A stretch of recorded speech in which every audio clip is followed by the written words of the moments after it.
Desa Karangjati tampak seperti desa-desa lainnya. Sawah yang membentang, suara ayam berkokok tiap pagi, dan warga yang hidup rukun dalam kesederhanaan.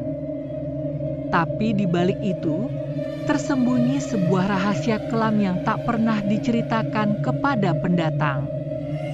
Rahasia yang berkaitan dengan seorang pedagang sate bernama Pak Giman dan perjanjian kuno yang melibatkan darah dan arwah.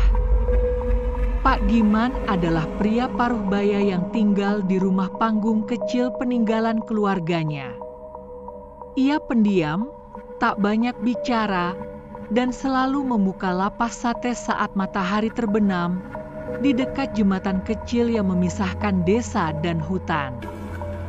Setiap malam Jumat Kliwon, ia tetap berjualan meski angin dingin menusuk dan suara burung hantu menggema dari pepohonan.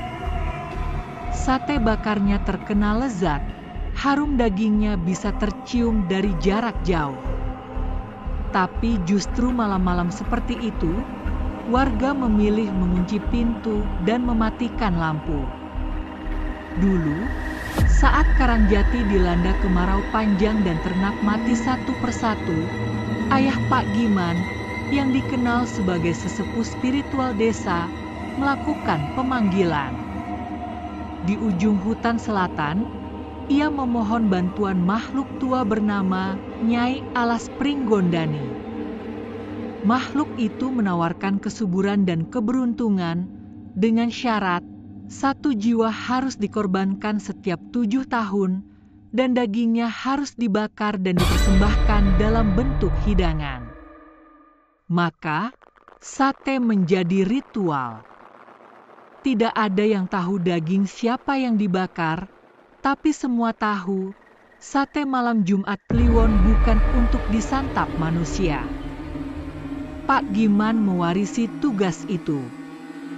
Ia tidak pernah menikah, tidak punya anak, dan hanya hidup ditemani asap bakaran sate dan angin malam. Warga menghormatinya, tapi juga takut. Ia seperti penjaga antara dunia nyata dan dunia gaib.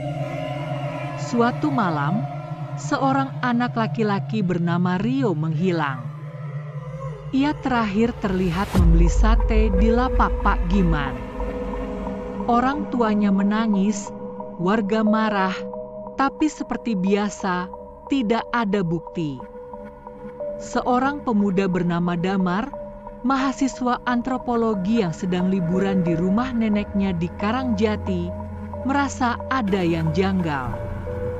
Ia memasang kamera tersembunyi di dekat lapak sate.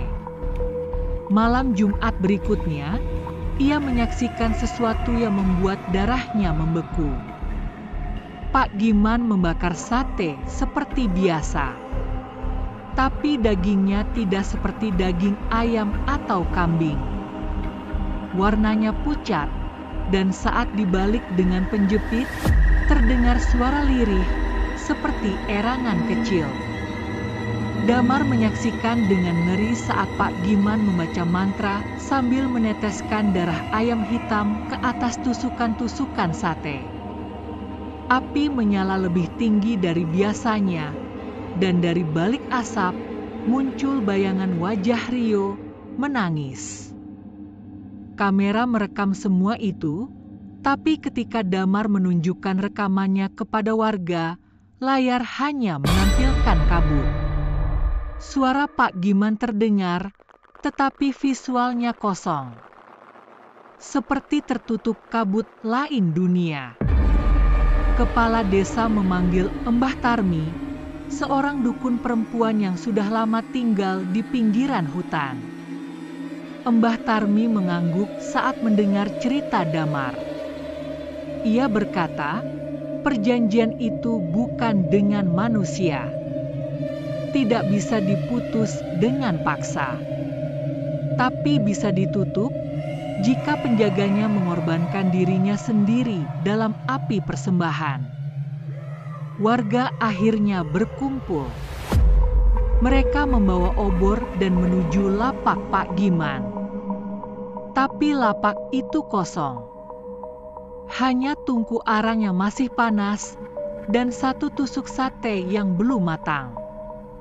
Di atas meja terdapat surat. Aku tak bisa melawan perjanjian yang dibuat sebelum aku lahir, tapi aku bisa mengakhirinya.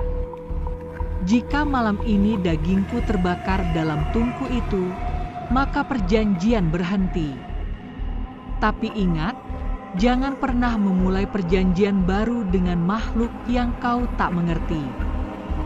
Mereka mengikuti jejak kaki menuju hutan. Di bawah pohon jati tertua, mereka menemukan jasad Pak Giman, terbakar setengah, namun wajahnya tersenyum tenang. Di sekelilingnya, sate terbakar di atas bara api yang tidak padam hingga fajar. Sejak malam itu, tidak ada lagi anak hilang. Tidak ada lagi suara tusukan sate di malam Jumat. Tapi sesekali, angin membawa aroma daging panggang dari arah hutan, dan suara bara menyala sendiri tanpa sebab. Dan jika kau ke Karangjati dan melihat lapak sate tua berdiri sendiri di tengah malam, jangan dekati. Jangan cium baunya.